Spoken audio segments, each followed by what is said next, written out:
Hello everyone, আজকে আমি একদমই অবাক করা একটা রেসিপি শেয়ার করছি। কোনো রকম দুধ ছাড়া 1 কাপ চাল দিয়ে একদমই পনিরের স্বাদে পনিরের রেসিপি শেয়ার করছি। তো হ্যাঁ, আজকে আমি 1 কাপ চাল দিয়ে পনিরের রেসিপি শেয়ার করছি।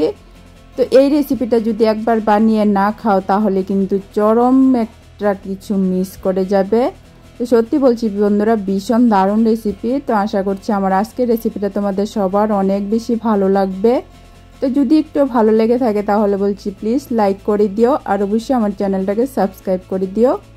তো চলো আজকে রেসিপিটা শেয়ার করছি। তো দেখো, প্রথমে আমি এখানে 1 কাপ চাল নিয়েছি। তো চালটাকে এখন ভালোভাবে জল পাল্টে ধুয়ে নেব।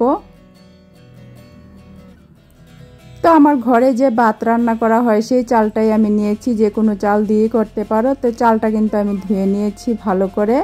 তো এখন গ্যাসের চুলায় একটা কড়াই বসিয়ে চালটাকে আমি কড়াইয়ের মধ্যে নিয়ে নিচ্ছি। তো চালটা দেওয়ার পর এখন দিয়ে দিচ্ছি মিডিয়াম সাইজের একটা আলু। আলুটাকে আমি খোসা ছাড়িয়ে ভালোভাবে ধুয়ে টুকরো টুকরো করে কেটে নিয়েছি। তার সাথে দিয়ে দিচ্ছি 2টা টমেটো। তো এখন দিয়ে দিচ্ছি 1 টুকরা আদা। তো তারপরে দিয়ে দিচ্ছি 3টা শুকনা লঙ্কা। তো ভীষণ টেস্টি অবাক করা রেসিপি, কিন্তু অবশ্যই সম্পূর্ণ ভিডিওটা দেখো, আশা করছি খুব ভালো লাগবে। তো এখন সব কিছুর মধ্যে আমি জল দিয়ে দিয়েছি, সব কিছু যাতে ভালোভাবে ডুবে থাকে আর যাতে ভালোভাবে সিদ্ধ হয়ে যায় সেরকমভাবে আমি জলটা দিয়েছি। তো এখন ঢাকনা দিয়ে সিদ্ধ করে নেব। তো দেখো, ঢাকনাটা উঠিয়ে দেখাচ্ছি, সব কিছু কিন্তু খুব সুন্দর করে সিদ্ধ হয়ে গেছে আর জলটাও কিন্তু একদম শুকিয়ে গেছে। তো আমি একটু চেক করে দেখছি ভাতটা ভালোভাবে হয়েছে কিনা, মানে চালটা ভাত যে হয়েছে সেটা সিদ্ধ ভালোভাবে হয়েছে কিনা। তো খুব সুন্দর কিন্তু সিদ্ধ হয়ে গেছে। তো এখন দেখো, আমি 2টা বাটির মধ্যে নামিয়ে নিয়েছি। একটা বাটির মধ্যে টমেটো, আদা আর শুকনা লঙ্কাটা নিয়েছি। টমেটোটা কিন্তু আমি খোসাটা ছাড়িয়ে নিয়েছি। আর একটা বাটির মধ্যে নিয়েছি আলু আর ভাতটা। তো যে চালটা দিয়ে আমি ভাতটা তৈরি করছি সেটাই। তো এখন ভাত আর আলুটাকে আমি মিক্সিং জারের মধ্যে নিয়ে নিচ্ছি। তো মিক্সিং জারের মধ্যে নিয়ে নেওয়ার পর এখন দিয়ে দিচ্ছি 2 চামচ গুঁড়া দুধ। এই দুধটা দেওয়ার ফলে কিন্তু পনিরটা একদমই দুধের পনিরের ফ্লেভার আসবে। তারপর দিয়ে দিচ্ছি 2 চামচ কর্নফ্লোর। তো এখানে কর্নফ্লোরের পরিবর্তে তোমরা ময়দাও দিতে পারো। তারপর দিয়ে দিচ্ছি সামান্য একটু চিনি। চিনিটা দেওয়ার ফলে কিন্তু একটু মিষ্টি মিষ্টি ভাব হবে। তো এখন দিয়ে দিচ্ছি দই। তো এখানে আমার ঘরে পাতা দই নিয়েছি, তার থেকে আমি 2 চামচের মতো দই দিয়েছি। তো তারপর দিয়ে দিচ্ছি লবণ। তো দই এর বাটিটা ধুয়ে দিয়ে দিচ্ছি সামান্য একটু জল। তো এখন সব কিছু আমি ভালোভাবে একদম স্মুথ একটা পেস্ট তৈরি করে নেব। তো দেখো, খুব ভালো করে কিন্তু পেস্ট করে নিতে হবে, আর এটাকে একটু ঘন করেই পেস্ট করে নিতে হবে, বেশি পাতলা করলে কিন্তু ভালো হবে না। তো জলটা সেরকমই বুঝে দিতে হবে। তো পেস্ট আমি এখন একটা বাটির মধ্যে নিয়ে নিচ্ছি। তো এখানে আবারও বলছি, পেস্ট কিন্তু একটু ভালোভাবে করতে হবে যাতে সব কিছু খুব সুন্দর পেস্ট হয়ে যায়, দানা দানা ভাব যাতে না থাকে। তো এদিকে আমি টমেটো, আদা আর শুকনা লঙ্কাটাও পেস্ট করে নেব, তার জন্য মিক্সিং জারে নিয়ে নিলাম। তার সাথে দিয়ে দিচ্ছি 1 চামচ ধনিয়ার গুঁড়া, দিয়ে দিচ্ছি আধা চামচ জিরার গুঁড়া,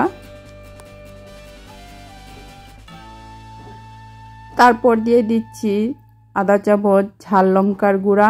তো এগুলিকে আমি পেস্ট করে নেব। তো এখন দেখো, ভাতের পেস্টের মধ্যে আমি দিয়ে দিচ্ছি সামান্য একটু খাবার সোডা।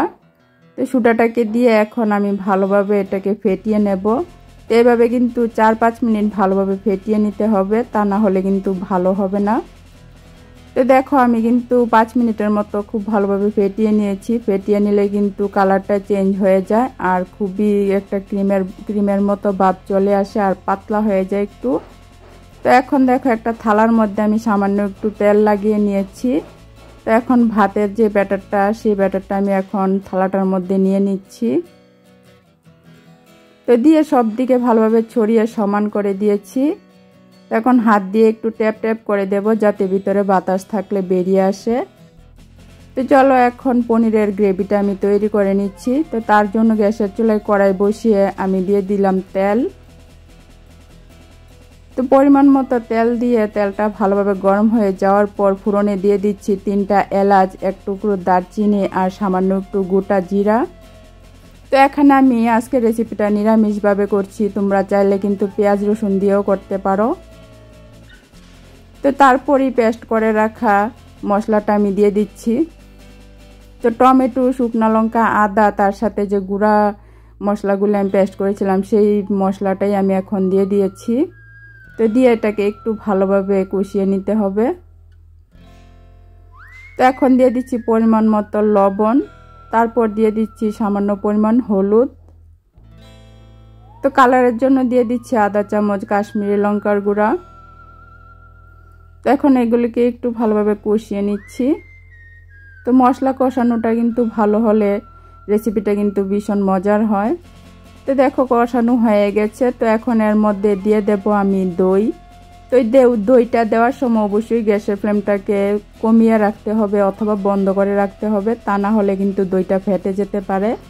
তো তোমরা চাইলে দইটা বাদ দিয়েও করতে পারো, আমি দইটা দিয়েছি, টেস্ট কিন্তু ভীষণ ভালো হয়।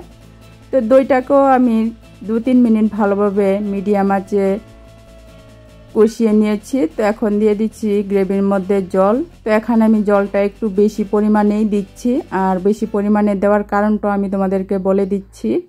কারণ এই গ্রেভির মধ্যেই কিন্তু আমি পনিরটাকে ভাপিয়ে নেব। তো তার জন্য দেখো আমি একটা স্ট্যান্ড বসিয়ে দিয়েছি। তো স্ট্যান্ডের উপর এখন যে থালাটা আমি ভাতের গ্রেভি দিয়ে সুন্দর করে সাজিয়ে রেখেছি সেটাই কিন্তু আমি এখানে বসিয়ে দিচ্ছি। তো এখন গ্যাসের ফ্লেমটাকে মিডিয়াম থেকে একটু কমিয়ে ঢাকনা দিয়ে আমি এভাবে 10 মিনিট বসিয়ে রাখবো। তাতে করে কিন্তু আমার গ্যাসও বেঁচে যাবে আর রান্নাটাও কিন্তু খুব তাড়াতাড়ি হয়ে যাবে। তোমরা চাইলে কিন্তু আলাদাভাবেও ভাপিয়ে নিতে পারো। তো দেখো একই সাথে কিন্তু আমার গ্রেভি আর পনির দুটোই তৈরি হয়ে গেছে। তো পনিরটা কিভাবে হয়েছে সেটা চেক করার জন্য উপরে হাত দিলে যদি হাতে লেগে না যায় তাহলে কিন্তু বুঝতে হবে হয়ে গেছে। আর যদি হাতে লেগে যায় তাহলে আরও কিছুক্ষণ এটাকে বসিয়ে রাখতে হবে ঢাকনা দিয়ে। তো এখন কিন্তু আমি পনিরটাকে নামিয়ে নিচ্ছি, এটাকে কিন্তু ভালোভাবে ঠান্ডা করে নিতে হবে। তো এদিকে আমার গ্রেভিও কিন্তু খুব সুন্দর করে ফুটে ঘন হয়ে গেছে। তো একসাথে কিন্তু আমি পনিরও তৈরি করে নিয়েছি আর গ্রেভিটাও তৈরি করে নিয়েছি, তাতে করে কিন্তু গ্যাসও বেঁচে যায় আর সময়ও কিন্তু কম লাগে। তো পনিরটাকে আমি কিছুক্ষণ সময় ফ্রিজে রেখেছিলাম, এটা ভালো করে ঠান্ডা হয়ে গেছে। তো এখন আমি কেটে নিচ্ছি। তো এটা কিন্তু একটু ভালোভাবে ঠান্ডা হয়ে যাওয়ার পর খুব সুন্দর করে কিন্তু কেটে নেওয়া যায় আর খুব সুন্দর কিন্তু উঠে আসে, কোনো অসুবিধা হয় না। তো তার জন্য কিন্তু আমি কিছুক্ষণ সময় ফ্রিজে রেখে দিয়েছিলাম। তো এখন তোমাদেরকে আমি কেটে দেখাচ্ছি। তো 1 কাপ চাল দিয়ে কত সুন্দর একদম পনির হয়ে গেছে, দেখে নিশ্চয়ই বুঝতে পারছো। খেতে কিন্তু ভীষণ টেস্টি হয় আর একদমই কিন্তু নরম হয়, যেহেতু এর মধ্যে আমি সামান্য একটু সোডা দিয়েছি তার ফলে কিন্তু একদম নরম হয়। তো দেখো কত সুন্দর পনির তৈরি হয়ে গেল 1 কাপ চাল দিয়ে। তো পনিরগুলি আমি নিয়ে নিয়েছি। তো এখন এগুলিকে আমি গ্রেভির মধ্যে দিয়ে দেব। তো দেখে আশা করছি নিশ্চয়ই বুঝতে পারছো কতটুকু সুন্দর পনির তৈরি হয়েছে চাল দিয়ে। তো এখন এই পনিরগুলি আমি গ্রেভির মধ্যে দিয়ে দিচ্ছি। তো এই পর্যায়ে তোমাদের কাছে রিকোয়েস্ট করছি, আমার আজকের রেসিপিটা যদি তোমাদের একটু ভালো লেগে থাকে তাহলে প্লিজ লাইক, কমেন্ট, শেয়ার করো আর অবশ্যই আমার চ্যানেলটাকে সাবস্ক্রাইব করে দিও, যাতে আগামী দিনও আমি তোমাদের সাথে নতুন নতুন ইউনিক রেসিপি শেয়ার করতে পারি আর সেগুলি যাতে তোমরা দেখতে পারো। তার জন্য অবশ্যই চ্যানেলটাকে সাবস্ক্রাইব করে রেখো। তো এখন দেখো পনিরটা দেওয়ার পর আমি 1 চামচ কেসুরি মেথি আর আধা চামচ গরম মশলার গুঁড়া দিয়ে দিয়েছি। তো এখন একটু নাড়াচাড়া করে ঢাকনা দিয়ে দেব। তো ঢাকনা দিয়ে আমি 2-3 মিনিট একটু ফুটিয়ে নেব, তার ফলে কিন্তু পনিরের মধ্যে সব কিছুর ফ্লেভার খুব ভালোভাবে ঢুকে যাবে। তো দেখো 2-3 মিনিট ঢাকনা দিয়ে রেখে এখন উঠিয়ে তোমাদেরকে দেখাচ্ছি কত সুন্দর পনির হয়েছে। কেউ দেখলে বুঝতেই পারবে না যে এটা পনির না, এটা চাল দিয়ে তৈরি করা পনির। তো দেখো একটু ঠান্ডা হয়ে যাওয়ার পর একটা বাটির মধ্যে নিয়ে আমি এখন তোমাদেরকে দেখাচ্ছি। কত সুন্দর আর লোভনীয় হয়েছে, আশা করি দেখে নিশ্চয়ই বুঝতে পারছো। তো আমার আজকের এই সহজ ছোট রেসিপিটা তোমাদের ভালো লাগলে অবশ্যই লাইক কমেন্ট শেয়ার করো, চ্যানেলটাকে সাবস্ক্রাইব করে দিও। আগামী দিনও আমি তোমাদের জন্য অনেক মজার মজার রেসিপি শেয়ার করব। তো ততক্ষণ তোমরা সবাই ভালো থেকো, সুস্থ থেকো। আবারও নতুন রেসিপি নিয়ে আসবো। আজকের জন্য টাটা।